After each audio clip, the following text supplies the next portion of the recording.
Hello! Hi అండి అందరికీ. మీ అందరికీ తెలుసు కదా! రీసెంట్‌గా వైసీపీలో కీలకమైన నేత విజయసాయి రెడ్డి వైసీపీ పార్టీకి రాజీనామా చేయడం అనేది జరిగింది. ఆయన వైసీపీ పార్టీకి రాజీనామా చేయడానికి ప్రధాన కారణం ఏంటి అంటే, నాకు రాజకీయాల మీద ఇంట్రెస్ట్ తగ్గిపోయింది. నేను వ్యవసాయం చేసుకుంటున్నా అని చెప్పేసి ఆయన వైసీపీ పార్టీకి అలాగే తన రాజ్యసభ సభ్యత్వానికి రాజీనామా చేయడం అయితే జరిగింది. అయితే ఆయన రాజీనామా చేయడానికి నాకు వ్యవసాయం అంటే ఇంట్రెస్ట్ ఉంది అని బయటికి చెప్తున్నా గానీ, ఆయన మీద కొన్ని ఒత్తిడులు పనిచేసినాయి అనటంలో ఎలాంటి సందేహం అయితే లేదు. అయితే ఇప్పుడు తన రాజ్యసభ స్థానానికి ఖాళీ చేసింది కాబట్టి, ఇప్పుడు ఏపీ తరపున ఒక రాజ్యసభ సీట్ అనేది ఖాళీ అయిపోయిందనమాట. అయితే ఇప్పుడు ఆ స్థానానికి ఎవరు పోటీ చేస్తారు అనేది ఇక్కడ కీలకమైన ప్రశ్న. ఎందుకంటే వైసీపీ ఇప్పుడు ఎట్లా రాజ్యసభ స్థానాలు గెలిపించుకోవడానికి అంత అవకాశం లేదు. ఎందుకంటే వాళ్ళ దగ్గర ఎమ్మెల్యేలు సరిపడినంత లేరనమాట. అయితే ఇప్పుడు ఆ రాజ్యసభ స్థానానికి టీడీపీ గాని, జనసేన గాని పోటీ పడటానికి అవకాశం ఉందనమాట. అయితే ఇలాంటి సందర్భంలో జనసేన ఏర్పాటు నుంచి పవన్ కళ్యాణ్ గారికి అండగా ఉన్న నాగబాబు గారు ఉన్నారు కదా!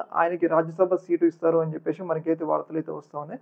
ముఖ్యంగా టీడీపీకి సంబంధించిన అనుకూల ఛానెల్‌లు ఈ విషయాన్ని ప్రొజెక్ట్ అయితే చేస్తున్నారు. ఎందుకంటే వాళ్ళ దగ్గర ఏదో ఒక ఇన్ఫర్మేషన్ లేకుండా బయటికైతే చెప్పరు కాబట్టి, త్వరలోనే విజయసాయి రెడ్డి ప్లేస్‌లో నాగబాబు గారిని రాజ్యసభకు పంపిస్తారు అని చెప్పేసి మనకైతే వార్తలైతే వస్తున్నాయి. రీసెంట్‌గానే ఆయనకి మంత్రి పదవి ఏపీ క్యాబినెట్‌లో తీసుకొని నాగబాబు గారికి మంత్రి పదవి ఇస్తారు అని చెప్పేసి అందరూ అనుకున్నారు. కాకపోతే మరి వాళ్ళ యొక్క వ్యవహారాల్లో ఏముందో గాని ఇప్పుడు మాత్రం మళ్ళీ ఆయన్ని రాజ్యసభ పంపడానికి ప్రయత్నాలు జరుగుతున్నాయి అని చెప్పేసి మనకైతే వార్తలైతే వస్తా ఉన్నాయి.